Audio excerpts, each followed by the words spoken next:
Assalamualaikum warahmatullahi wabarakatuh. Waalaikumsalam warahmatullahi wabarakatuh. Alhamdulillah. Alhamdulillahilladzi arsala rasulahu bil huda wa dinil haq liyuzhirahu 'ala dini kullih wa kafa billahi syahida.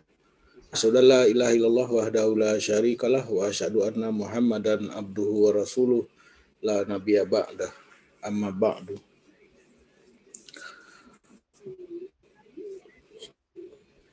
Kawan-kawan semua, moderator, Saudara Joko dan para partisipan, para peserta majelis ilmu kita pada sore hari ini.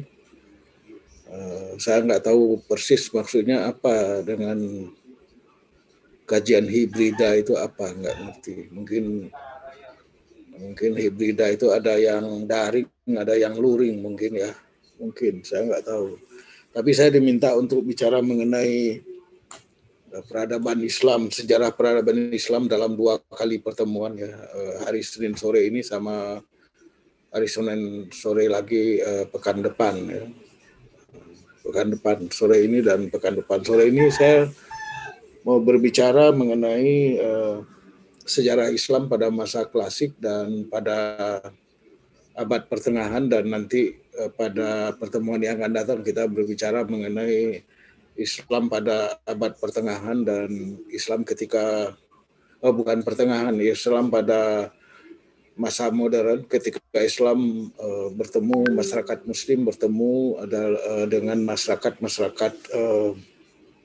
Eropa gitu ya.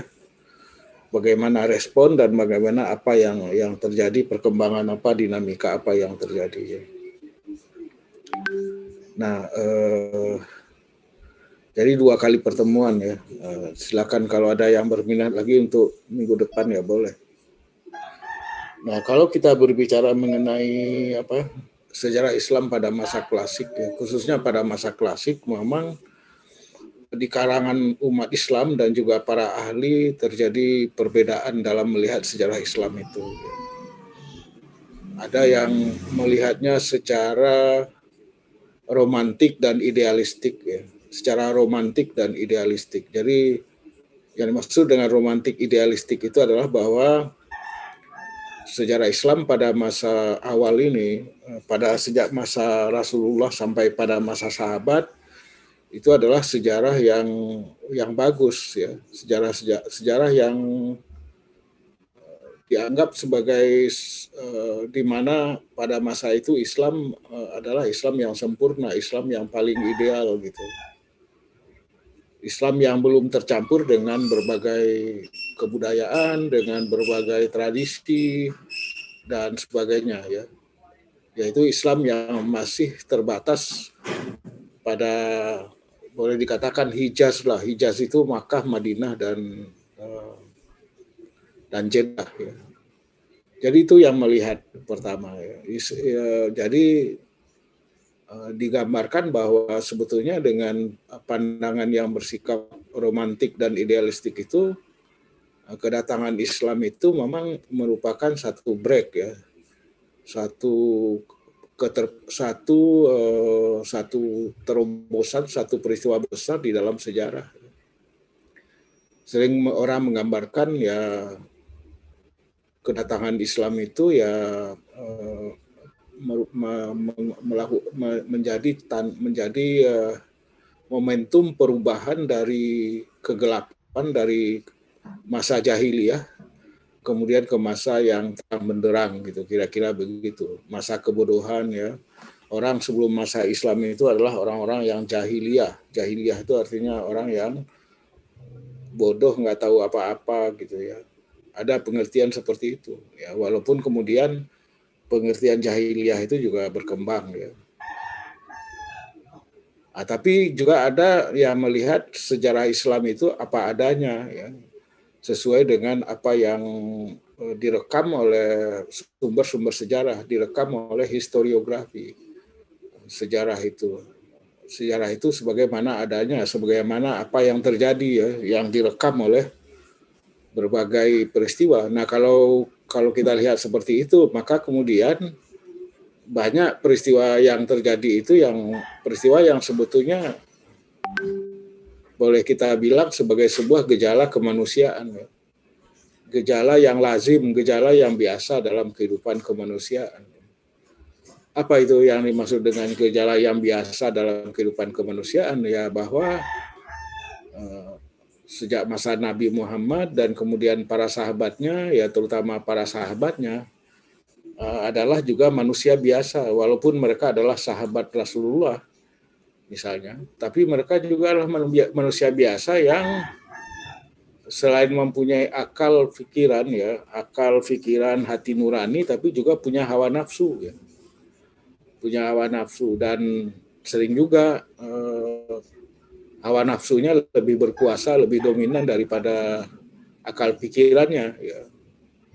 Manusia mana saja ya seperti itu, kecuali Nabi. Ya. Nabi ya memang dibimbing langsung oleh Allah SWT, tapi kalau dia bukan Nabi, dalam hal ini khususnya Nabi Muhammad SAW, maka ya bisa saja akal pikirannya lebih dikalahkan oleh hawa nafsunya. Ya. Hawa nafsu macam-macam, nanti kita lihat. Jadi dua hal ini ya yang pertama harus dipegangi lebih dahulu, ya, kita pahami lebih dahulu supaya kita melihat sejarah itu, sejarah Islam dan sejarah kapan saja sesudah itu ya harus kita lihat secara berani gitu ya, tidak secara romantik ya, tapi secara berani kita lihat apa adanya. Kenapa harus begitu? Kenapa kita harus melihat sejarah apa adanya? Walaupun sebetulnya sejarawan, peneliti sejarah dalam merekonstruksi sejarah itu tidak selalu berhasil merekonstruksi itu sebagaimana apa yang terjadi di masa lalu. Rekonstruksi as it was, bahasa Inggrisnya. Merekonstruksi kejadian-kejadian di masa silam itu sebagaimana terjadi di masa lalu. Itu tidak akan pernah terjadi. Tidak bisa kita membangun misalnya merekonstruksi sebagaimana yang pernah terjadi. Kenapa begitu? Karena kita mengalami keterbatasan. Pertama, keterbatasan sumber, ya. Mungkin peristiwa yang terjadi di masa lalu itu tidak ada orang mencatat, atau kalau dicatat oleh orang tapi subjektivitasnya itu masuk ya dalam mencatat sebuah peristiwa. Itu bisa jadi seperti itu. Yang kedua, mungkin sumbernya nggak ada orang yang menulis, mungkin karena tradisi literasinya, tradisi menulis, tradisi literasi itu kurang, lemah ya. Oleh karena itu, termasuk di Indonesia itu sejarah perkembangan Islam itu sebetulnya ya menghadapi kesulitan sumber.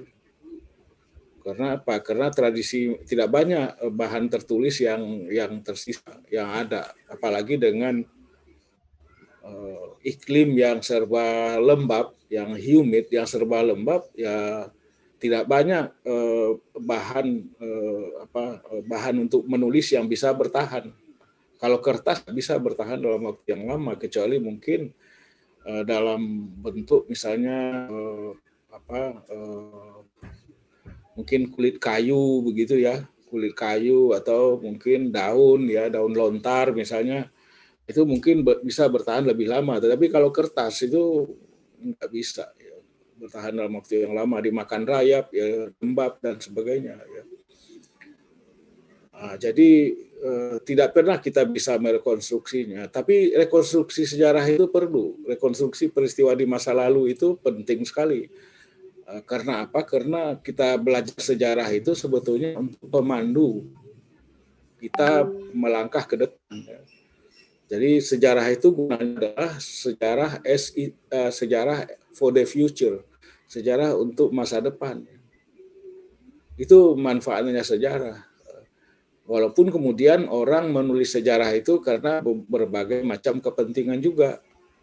Setidak-tidaknya ada 3 kepentingan orang menulis sejarah itu. Yang pertama adalah kepentingan untuk bisa mendapatkan pelajaran dari situ. Sejarah itu adalah sebagai tamsil, sebagai ibrah, sebagai pelajaran.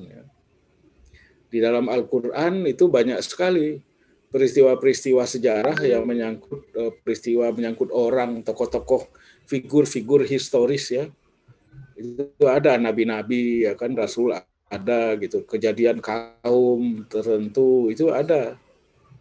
Walaupun cerita-cerita sejarah atau kisahul anbiya, kisah-kisah mengenai para nabi, ya, itu tidak bisa kita sebut, kita tidak bisa dekati dalam metodologi sejarah modern secara ketat, ya. Karena memang Al-Quran bukan kitab sejarah, itu bukan buku sejarah. Al-Quran itu adalah kitab wahyu yang mengandung macam-macam, ya. Ada penuturan sejarahnya, ada soal hukumnya, ada soal ahkam, ada ayat-ayat ahkam, dan ada macam-macam, ya. Atau ada juga ayat-ayat yang saintifik gitu, ya, berbau saintifik, berbau ilmiah gitu juga ada. Tapi Al-Quran bukanlah kitab. Kalau Al-Quran bicara misalnya mengenai penciptaan manusia, bukan berarti Al-Quran itu adalah kitab mengenai biologi, ya enggak. Jadi karena apa? Karena Al-Quran itu sebagai kitab wahyu, kumpulan dari wahyu-wahyu yang diturunkan oleh Allah kepada Nabi Muhammad, itu mau mengandung berbagai aspek. Nah, jadi yang pertama, sejarah itu direkonstruksi adalah untuk menjadi ibrah, menjadi tamsil, menjadi pelajaran, ya. Itu dia. Kenapa pelajaran maksudnya? Supaya kita jangan mengulangi, ya, hal-hal yang tidak baik, kejadian-kejadian, peristiwa-peristiwa yang tidak baik yang terjadi di masa lalu, kita tidak ulangi lagi, gitu. Itu gunanya sejarah, supaya kita belajar dari itu. Sejarah sebagai ibrah, sejarah sebagai tamsil, ya. Nah, tadi saya sebut Al-Quran, ya, banyak peristiwa sejarah, tapi tidak bisa kita sebut itu sebagai sebuah sejarah dalam pengertian sejarah modern, ya, karena sejarah itu, kalau sejarah itu sebetulnya harus memiliki 5W 1H, ya. Harus menjawab 5 atau menjelaskan 5W 1H. 5W itu apa? Ya kayak kita menulis berita lah kalau di koran gitu. W itu apa? Yang pertama adalah what, apa yang terjadi, ya kan? What apa yang terjadi? What happened? Apa yang terjadi? Yang kedua where, di mana, ya kan? Di mana terjadinya? When, di mana kejadiannya? Kapan terjadinya? Nah, kalau kita lihat kisah Nabi di dalam Al-Quran, tidak jelas itu when-nya itu kapan. Misalnya ada banjir Nabi Nuh misalnya, kan nggak jelas, nggak ada tahunnya, ya kan. Jadi kemudian apa lagi, what, where, when, who, siapa pelakunya, siapa yang terlibat dalam peristiwa sejarah itu, siapa saja, ya. Kemudian why, bagaimana itu bisa terjadi. Nah, yang terakhir how, bagaimana itu prosesnya terjadinya, kenapa, bagaimana, how it happens, bagaimana itu terjadi. Jadi 5W 1H. Kalau Anda mau menulis sejarah sekarang ini, ya, sama modern sekarang ini, harus menjawab 5W 1H itu, ya. Kalau Al-Quran, ya nggak perlu menjelaskan 5W 1H itu, karena itu adalah kitab wahyu, ya, bukan kitab sejarah. Walaupun di dalamnya ada ayat-ayat yang menyangkut sejarah. Jadi itu yang pertama, sejarah sebagai ibrah, sebagai ini.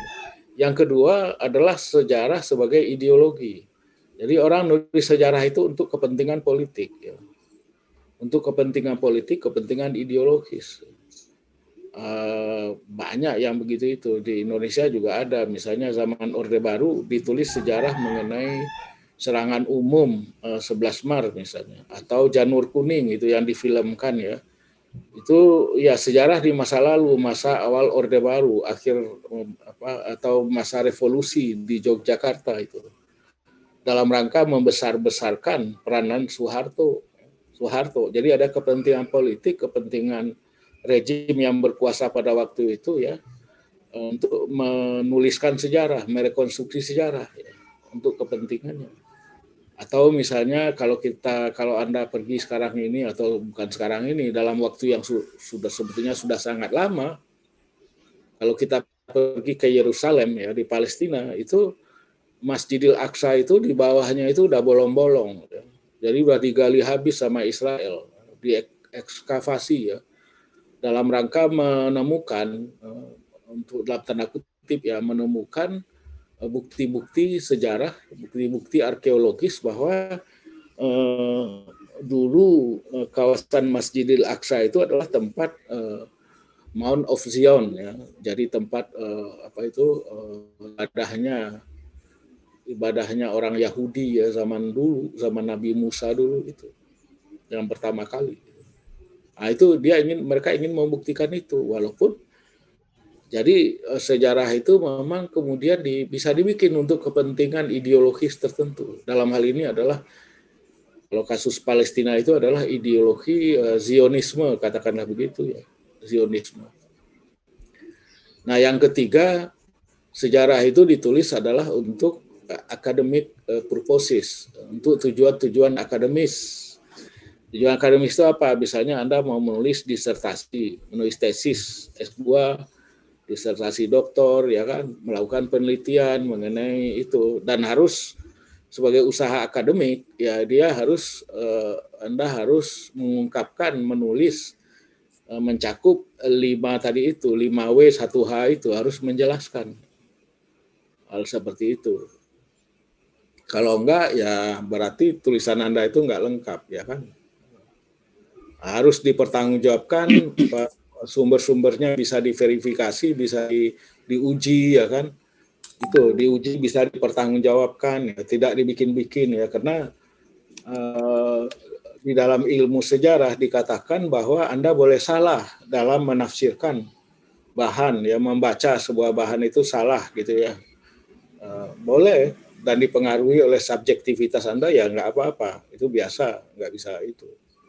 Tapi tidak boleh memanipulasi data, nggak boleh bikin data sendiri, bikin sendiri ya, itu nggak boleh, itu haram di dalam ilmu sejarah, nggak boleh. Nah, jadi itu sejarah. Nah, kalau kita lihat dari sudut itu, maka 3 tadi itu, yang pertama sejarah sebagai ibrah, itu tadi disebutkan oleh moderator Joko, apa sih yang bisa kita pelajari dari sejarah masa lalu? Saya ingin mengatakan, dan ini sudah sering saya katakan, kebanyakan umat Islam itu tidak mau belajar dari sejarah.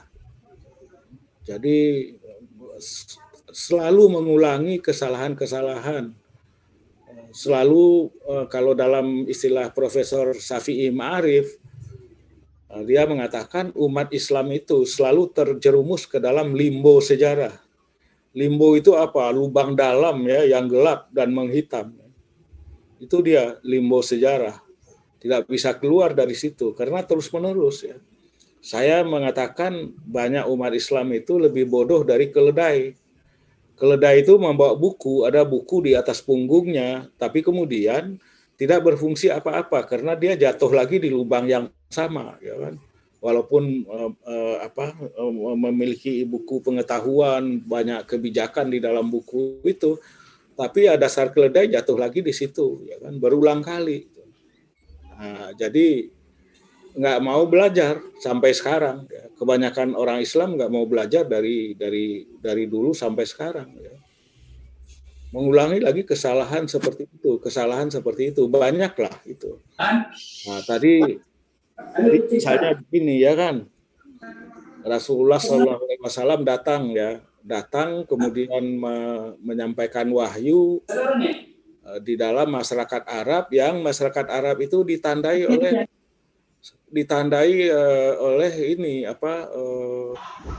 kesetiaan yang konflik, yang bersaing satu sama lain, kesetiaan yang terlibat dalam kontestasi satu sama lain,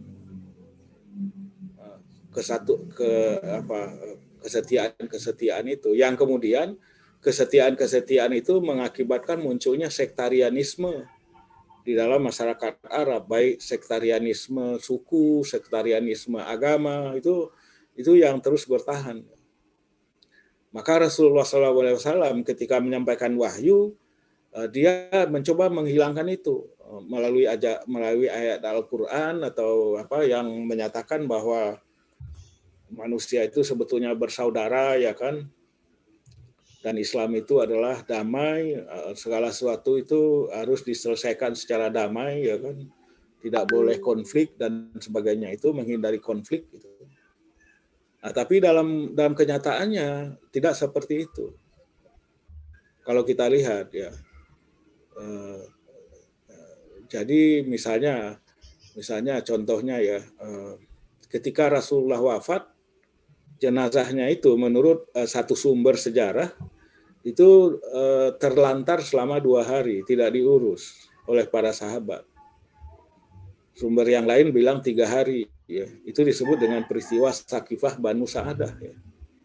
Ya bayangkan aja itu, Rasulullah meninggal tapi dibiarkan aja jenazahnya itu. Nah, kenapa? Karena kaum Muhajirin dan Ansor ribut, ya kan, berebut siapa yang menggantikan Rasulullah sebagai Amirul Mukminin. Amirul Mukminin, kata orang Muhajirin, ya kita dong yang harus mengganti Rasulullah sebagai pemimpin umat. Nah, kemudian orang Ansor bilang enggak, kita yang lebih berhak, karena kalau kami nggak nolong Anda, nggak memfasilitasi Anda hijrah dari Mekah ke Madinah, maka kemudian Islam nggak bisa berkembang. Gitu. Jadi ribut itu. Baru selesainya setelah Umar bin Khattab memaksa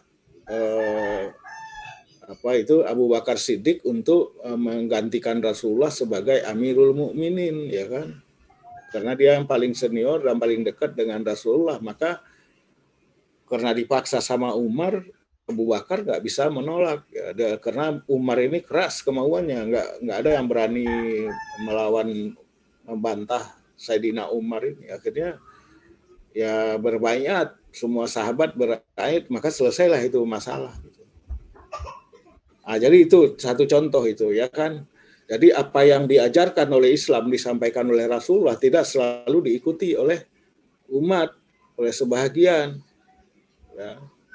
Itu yang terjadi, ya kan. Nah, yang terjadi lagi misalnya juga setelah itu apa yang disebut sebagai perang Jamal, perang unta. Perang Jamal itu perang di antara Siti Aisyah yang menaiki Jamal unta dengan Ali bin Abi Thalib, ya kan? Bayangkan itu, mertua ribut dengan menantu, ya, bukan sekedar ribut adu mulut, tapi malah perang, gitu kan? Gimana itu? Nah, yang lebih parah lagi itu adalah perang Siffin. Perang Siffin itu ya disebut dalam literatur sebagai Al-Fitnatul Kubra. Perang saudara yang sangat besar, fitnah. Fitnah di situ artinya perang yang besar. Yang dampaknya kita rasakan sampai hari ini. Hari ini kita mewarisi dampak negatif dari perang Siffin itu. Walaupun sudah lebih dari 14 abad yang lalu, bayangkan aja itu. Pada waktu itulah munculnya Khawarij, ya kan.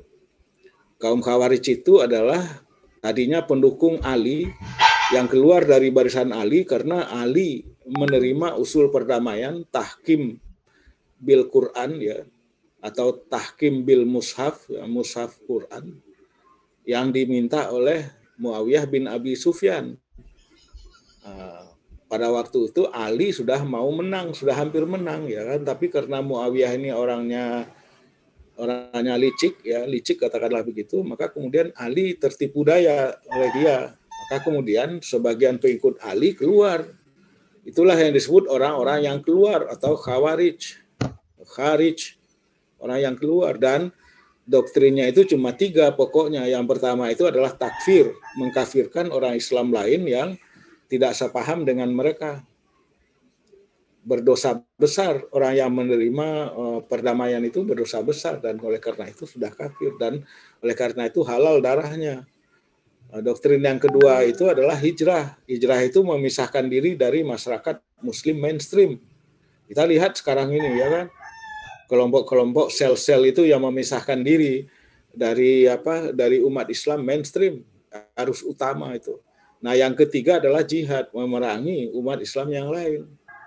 Bukan hanya orang non-Muslim, mungkin orang non-Muslim tidak terlalu banyak yang jadi korbannya. Yang banyak jadi korbannya itu justru orang Islam. Kalau kita lihat datanya, dari tindakan orang-orang neo-Khawarij atau neo-Khariji itu kebanyakannya adalah orang Islam. Nah, jadi itu yang terjadi. Nah, yang kedua, yang muncul kelompok yang kedua, besar yang kedua itu adalah Ahlus Sunnah wal Jamaah, Sunni. Sunni itu muncul sebagai gabungan dari paham teologi Asy'ariyah, Maturidiyah, ya kan? Maturidiyah Samarkand, Maturidiyah Bukhara, ya. Kemudian ditambah dengan mazhab-mazhab fikih yang ada itu, yang 4 itu, maka dia menjadi Ahlus Sunnah wal Jamaah. Nah, yang terakhir adalah Syiah. Syiah itu pendukung Ali, yang setia sama Ali, ya kan? Yang selalu ditindas, dianiaya, dipersekusi oleh penguasa-penguasa Sunni. Itu dalam sejarahnya seperti itu. Kalau kita lihat ya, mengalami persekusi terus-menerus di mana-mana. Ya. Itulah menjadi orang-orang Syiah dia, Syiah itu. Ya. Yang sekarang Syiah itu mayoritas di Iran dan di Irak. Itu. Jadi 90% umat Islam di dunia itu adalah orang Sunni sekarang ini, ya kan? 10%, sekitar 10% itu adalah Syiah. Ya.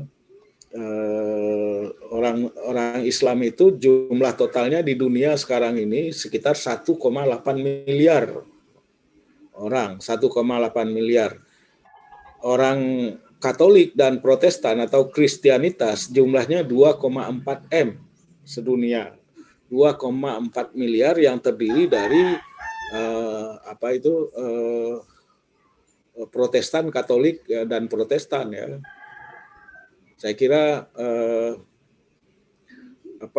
yang Katolik lebih banyak, mungkin 1,4 gitu ya, 1,4 atau 1,3, kemudian 1,1 miliar itu adalah Protestan ya. Jadi kalau Katolik dan Protestan dipisah masing-masing, diperhadapkan dengan orang Islam dibandingkan, maka Muslim lebih banyak dibanding dengan orang Katolik atau dibanding dengan orang Protestan. Kecuali kalau Protestan dan Katolik digabung, ya jumlahnya lebih banyak dari orang Muslim. Jadi itu ini yang saya bilang tidak mau belajar itu, bahwa Islam itu apa yang terjadi. Kata ini ada seorang sosiolog agama namanya Profesor Robert N. Bella, sudah meninggal beberapa tahun yang lalu. Dia bilang Rasulullah Muhammad SAW itu sangat berhasil ya di dalam membangun negara kota Madinah. Karena di negara kota Madinah itulah kemudian Rasulullah menerapkan Piagam Madinah atau Konstitusi Madinah, Al-Mitsaq Al-Madinah, yang itu lebih modern dibandingkan dengan Piagam PBB, Duham, ya, PBB tahun 1948, karena mengandung prinsip-prinsip yang baru tahun 1948 diumumkan oleh PBB, dideklarasikan. Apa saja itu? Itulah yang sering disebut orang sebagai itu maqasidus syariah, atau yang di dalamnya itu mengandung beberapa prinsip yang sering disebut sebagai ad-daruriyat al-khams, ad-daruriyatul khams, ya. Apa itu? Yang pertama adalah memelihara jiwa, ya kan? Rasulullah itu memelihara jiwa dia. Jadi walaupun berbeda, di situ ada orang Yahudi di Madinah, dan kemudian juga ada orang Kristen di luar kota Madinah, tapi nggak dibunuh, dipelihara itu hibzun nafs. Jadi jiwanya dipelihara. Sama dengan Duham PBB, orang tidak boleh ya kan dibunuh begitu saja ya. Kemudian apa lagi? Hibzun nasl, keturunan. Hibzun apa lagi? Hibzuddin, termasuk agama itu. Ya itu, jadi berbagai macam hal yang harus dilindungi itu, termasuk hifzul mal, ya kan, harta benda juga harus dipelihara ya. Makanya kata Robert N. Bella luar biasa itu Rasulullah itu. Nah, tapi dia bilang eksperimen Rasulullah itu berumur pendek, singkat, nggak lama. Kenapa singkat? Karena kemudian su'ubiyah, kabilahisme yang ada di masyarakat Arab itu kemudian muncul lagi dia. Nah, Rasulullah mempersaudarakan muhajirin dan ansar, misalnya muhajirun dan ansar. Tapi begitu Rasulullah meninggal, maka kemudian mereka terlibat di dalam kontestasi kekuasaan politik. Jadi pertikaian di antara umat Islam itu yang kemudian memunculkan itu perang Siffin dengan tiga kelompok umat Islam itu, mulanya itu dari soal-soal kekuasaan, soal-soal politik, ya kan. Perang Siffin itu kan mulainya dari keinginan atau tuntutan dari Muawiyah bin Abi Sufyan terhadap tewasnya khalifah yang ketiga, Utsman bin Affan, yang dikepung rumahnya dan kemudian para pengepung rumahnya ini kemudian menewaskan, membunuh khalifah yang ketiga ini. Itu kata Muawiyah, ya nggak bisa, kita harus menuntut Allah. Ya kan, akhirnya terjadilah perang gitu kan. Nah, jadi apa? Nggak bisa ya. Jadi kalau tadi saya katakan Islam itu mengajarkan damai, menjadi rahmatan lil alamin, tapi dalam prakteknya tidak selalu begitu. Orang kalau kita lihat misalnya kaum Salafi Wahabi ya, kaum Salafi Wahabi yang tadi saya singgung itu selalu melihat sejarah itu secara idealistik ya. Secara idealistik, makanya rujukannya itu kaum salaf. Kaum salaf itulah sahabat-sahabat Nabi yang menjalankan Islam, menegakkan Islam secara sempurna, secara idealistik. Nah, tapi kalau kita lihat kenyataannya di dalam sejarah, maka itu kelihatannya sejarahnya sangat pahit. Karena apa? Karena ternyata para sahabat ini terlibat di dalam pertikaian-pertikaian, konflik-konflik yang kemudian perang, ya kan? Seperti itu. Nah, kita sekarang ini ya kalau mau belajar dari sejarah ya jangan seperti itu. Kalau kita berbeda, perbedaan itu tidak bisa dielakkan. Ya, pasti itu. Karena kecenderungan orang, kecenderungan lingkungannya, kecenderungan intelektualismenya itu berbeda-beda, mengakibatkan terjadinya perbedaan-perbedaan juga. Nah, perbedaan-perbedaan itu tidak harus kemudian membuat kita kemudian berkelahi, ya kan? Karena kalau kita berkelahi maka tidak ada selain tidak sesuai dengan ajaran Islam, itu juga kemudian merusak kita sendiri, merusak peradaban kita sendiri, peradaban Islam. Ya. Coba Anda bayangkan itu ya, Islam itu pernah berkuasa selama 5 abad, 500 tahun itu di Spanyol ya. Di Andalusia, ya, di Cordova, di Sevilla. Saya tahun 2019 sebelum ada COVID-19 itu saya ke sana itu. Sebelumnya saya pernah beberapa kali juga ke Spanyol ya, ke Madrid, ke Barcelona, tapi kali ini saya sengaja keliling-keliling melihat itu warisan peradaban Islam di Spanyol. Yaitu masjid-masjid itu, Alhambra segala macam itu masjid-masjid yang kemudian diubah jadi gereja, ya kan. Sampai sekarang pun juga di masjid itu ada tempat orang melakukan kebaktian itu. 500 tahun lebih. Tapi itu kemudian hancur, hilang. Kenapa? Ya karena orang Islamnya ribut melulu ya di Spanyol itu, sehingga kemudian menghasilkan apa yang di dalam sejarah disebut sebagai Mulukut Tawaif. Mulukut Tawaif itu apa? Kerajaan-kerajaan Taifah. Taifah itu apa? Yang kecil-kecil itu. Kerajaan-kerajaan kecil, keluarga-keluarga, suku-suku kecil. Sehingga dengan mudah ditaklukkan oleh koalisi Katolik ya. Yang kemudian melakukan apa yang disebut sebagai reconquista. Reconquista itu apa? Penaklukan kembali. Ketika penaklukan kembali itu, maka kemudian kaum muslimin dan orang Yahudi diberikan pilihan mau masuk Katolik atau disembelih itu. Banyak ada yang pindah agama, ya kan, ada yang lari, ya kan, lari melintasi itu Gibraltar itu. Melintasi Selat Gibraltar terus ke Afrika Utara, ke Maghrib, daerah Maghrib itu melintasi Maroko, Aljazair, Tunisia, kemudian Libya dan sampai ke Mesir, ya, dan Mesir dan terus ke Mekah dan Madinah. Oleh karena itu banyak sekali ulama yang asal dari Spanyol itu kemudian bermukim di Mekah dan Madinah. Ya, dalam penelitian saya mengenai jaringan ulama, oh ada ini ulama asal Spanyol yang kemudian karena inkuisisi di Spanyol kemudian lari melintasi menyeberangi Selat Gibraltar dan kemudian melintasi gurun, ya, gurun padang pasir sejak dari Maroko, Aljazair, Tunisia, Libya sampai ke Mesir dan kemudian melintasi Sinai, gurun pasir juga dan akhirnya sampai ke Mekah dan ke Jeddah, Mekah dan Madinah gitu. Bayangkan itu ya. Jadi kalau kita lihat seperti itu yang terjadi, hilang, tidak ada berbekas. Ya bekasnya itu ya tinggal monumen-monumen itu yang sudah diubah. Tadinya masjid, ya sekarang di dalamnya ada gereja, ya kan? Kebaktian, orang kebaktian. Nah, jadi itulah yang tadi saya sebut, kita ini nggak pernah, banyak orang Islam tidak mau belajar dari sejarah. Mungkin tidak di Indonesia ya, tapi di tempat lain di Timur Tengah, di dunia Arab itu nggak pernah selesai. Di Asia Selatan, Afghanistan nggak selesai orang berantem sesama Muslim antara Taliban dengan pemerintahan Afghanistannya sendiri ya. Begitu juga misalnya bagaimana koalisi militer Arab Saudi terus menghancurkan Yaman misalnya dengan mengirim drone ya menjatuhkan bom di mana-mana itu. Atau kita lihat Libya Timur dengan Libya Barat enggak selesai-selesai sejak 2011 ketika terjadi Arab Spring ya seperti itu, atau di Syria ISIS ya. Enggak, walaupun ISIS sudah kalah di banyak medan, tapi kemudian kehancuran Syria itu saya kira memerlukan puluhan tahun untuk bisa direcover. Ya.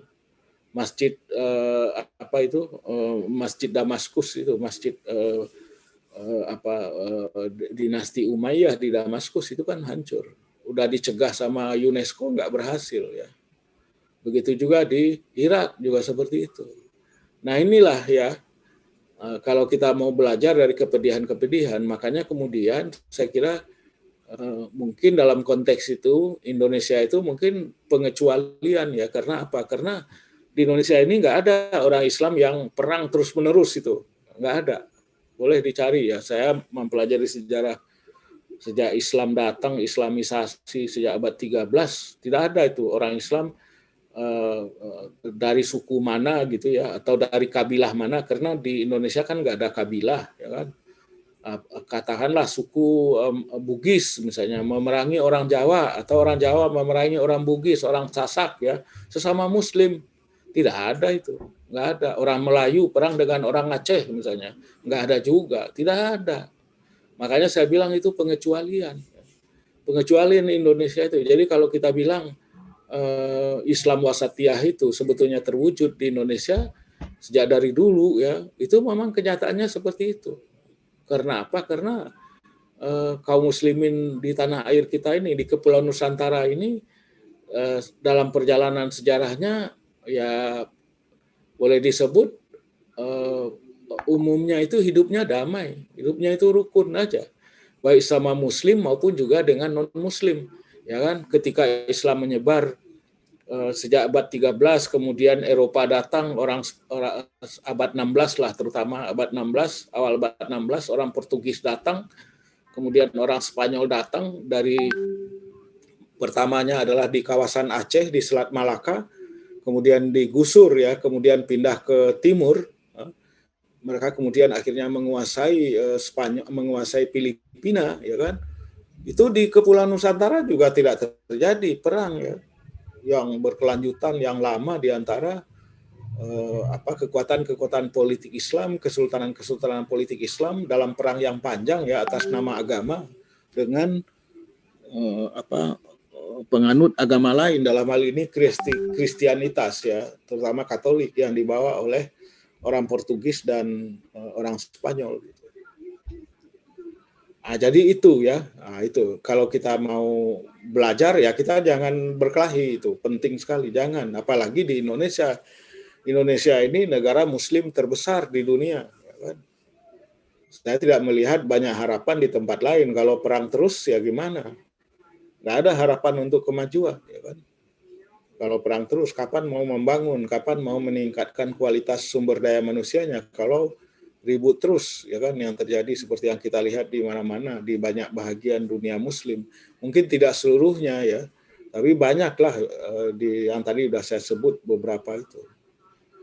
Nah, itu yang pertama. Yang kedua, kalau kita mau belajar dari masa lalu juga bahwa kaum muslimin itu bisa mencapai kemajuan, bisa menyumbang kepada kemajuan peradaban dunia ketika kaum muslimin itu bersikap terbuka, bersikap kosmopolit, ya, tidak takut belajar dari siapa saja, ya, dalam bidang apa saja, mulai dari macam-macam lah, bidang kedokteran, bidang matematika, biologi dan lain sebagainya, ya. Salah satu yang mungkin kita semua nggak menyadari, salah satu temuan yang luar biasa dari para ilmuwan Muslim itu di Baghdad itu, dan juga nanti di Spanyol itu adalah ketika memperkenalkan memperkenalkan angka 0 itu. Angka 0. Coba Anda bayangkan, bisa nggak kita hidup tanpa huruf Arab itu, angka Arab itu. Yang kita pakai ini kan angka Arab 1, 2, 3 itu kan. Sama dengan nama hari ya, nama hari yang kita pakai itu juga nama Arab itu, kecuali hari Minggu. Asalnya kan Ahad, hari pertama itu adalah Ahad, hari Minggu, ya kan. Senin, Isnin, Selasa, hari ketiga, dan seterusnya itu. Tapi yang paling penting itu adalah penemuan angka 0 itu. Kalau Anda baca misalnya Science and Civilization in Islam, karangan Syed Hussein Nasr misalnya, itu mengungkapkan bagaimana ilmu itu berkembang di tangan para saintis Muslim ini karena keterbukaannya, karena kosmopolitannya. Nah, kalau bandingkan bagaimana kita mau maju kalau zaman sekarang ini belum apa-apa, udah ada yang memprotes. Kok belajarnya ke Amerika, kok belajarnya ke Eropa, ya kan? Dosen-dosen misalnya apa? Saya sering sekali mendengar kok dosen-dosen muda IAIN atau UIN belajarnya ke Amerika, ya kan? Misalnya seperti itu. Jadi ada kosmopolitanisme dalam keilmuannya menjadi hilang. Belum apa-apa udah takut, ya kan? Takut misalnya mempelajari Karl Marx misalnya ya, pemikiran Karl Marx atau pemikiran Tan Malaka misalnya kan. Wah, nanti jadi komunis kalau baca misalnya buku Tan Malaka. Nah, itu bagaimana kita mau mengkanter misalnya Marxisme kalau kita nggak paham itu apa itu Marxisme itu. Nah, tapi banyak orang Islam sekarang ini kalau ketemu buku Marxisme itu dia bakar kalau perlu, ya. Dibakar. Nah, jadi itulah yang membuat umat Islam ini nggak maju. Selama umat Islam itu istilahnya itu the closing of Muslim mind, kalau pemikiran orang Islam itu tertutup, belum apa-apa udah takut, ya nggak bakalan bisa maju. Jadi kita bisa belajar dari mana saja kita ambil. Yang baik dari Cina, RRC kita bisa ambil, ya kan. Yang bagus dari Amerika, dari Eropa kita ambil. Yang jeleknya nggak usah, ya. Yang jelek-jeleknya nggak usah. Udah itu, ya. Kemajuan sains dan teknologinya kita ambil, ya. Orang Indonesia itu menurut saya kan juga lihat kemana-mana, ke Eropa, ke Amerika, ke Afrika dan sebagainya. Orang Indonesia itu tidak bodoh-bodoh amat, ya. Tidak bodoh. Orang Indonesia itu punya kemampuan, daya pikir yang sebetulnya nggak kalah dari orang lain. Nah, cuma sering kita ini tidak bisa maju karena salah urus. Salah urus di pemerintahannya, salah urus di pendidikannya, salah urus di macam-macam. Nah, itu yang mengakibatkan itu. Kita susah untuk maju. Belum apa-apa, ya susah. Pendidikan kita kacau balau misalnya, gimana mau maju, ya. Nah, jadi ini bukan berarti kemudian orang Indonesia itu bodoh-bodoh. Saya nggak menerima itu kalau ada dibilang ada orang yang mengatakan bahwa orang Indonesia itu bodoh. Ya nggak ada itu. Kita itu berada dalam posisi yang sama. Kalau kita mendapatkan pendidikan yang bagus, ya kan, pendidikan yang bagus, punya dana yang cukup, ya kita bisa jago, jadi pinter. Nggak kalah kita mungkin eh, orang lain itu lancar bahasa Inggris karena memang dia lahirnya di dalam budaya bahasa Inggris. Kita mungkin nggak terlalu lancar dalam bahasa Inggris karena kita memang lahirnya bukan dari budaya bahasa Inggris. Itu aja kelebihannya. Kalau dalam sudut pemikiran ya nggak kalah juga. Kita nggak kalah lah. Orang-orang dari katakanlah dalam bidang saya misalnya bidang sejarah atau bidang kajian Islam, para peneliti bule-bule itu tidak lebih bagus dari kita. Kadang-kadang malah ngawur. Pandangannya itu ngawur. Kepintarannya itu hanya karena bisa berbahasa Inggris saja. Jadi bisa berargumen dia dengan bahasa Inggrisnya yang bagus. Kalau kita kan ngomong bahasa Inggrisnya patah-patah ya kan. Atau bahasa Inggrisnya dengan aksen Jawa ya kan gitu. Atau aksen Sunda gitu kan. Oh, bahasa Inggris tapi aksennya kok aksen Sunda ini atau aksen Minang misalnya. Itu aja bedanya. Tapi kalau dari sudut kecerdasan enggak juga gitu. Jadi saya nggak melihat kita ini ya karena itu aja salah urus, pendidikannya salah urus, keuangannya salah urus ya kan, itu terlalu banyak korupsinya ya, itu yang terjadi ya.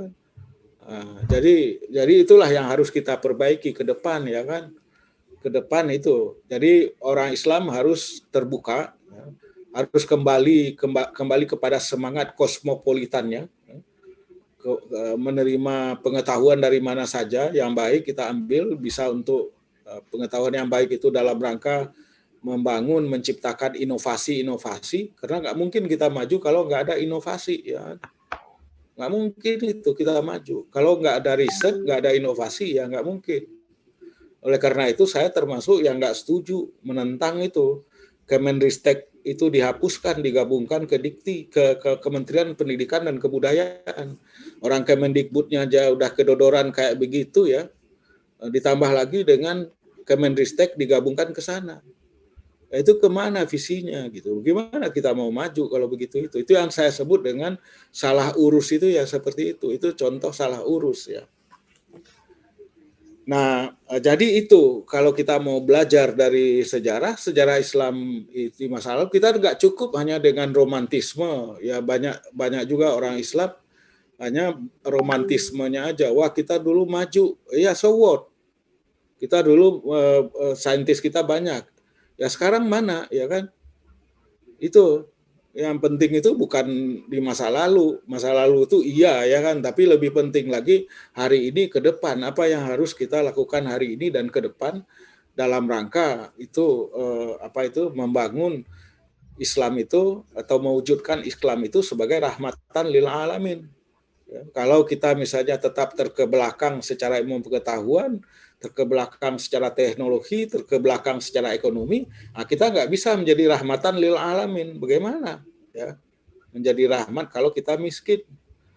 Ya, kalau kita miskin, kerja kita banyakkan itu hanya merusak lingkungan hidup kita, ya kan? Buang sampah ke sungai, merusak lingkungan kita. Ya gimana menjadi rahmatan lil alamin kalau begitu itu? Jadi orang Islam itu harus maju secara pengetahuan, secara teknologi, dan juga harus punya kemampuan ekonomi yang kuat, yang bagus. Kalau enggak, ya nggak bisa.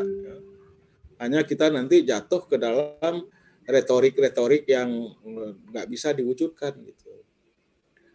Oke.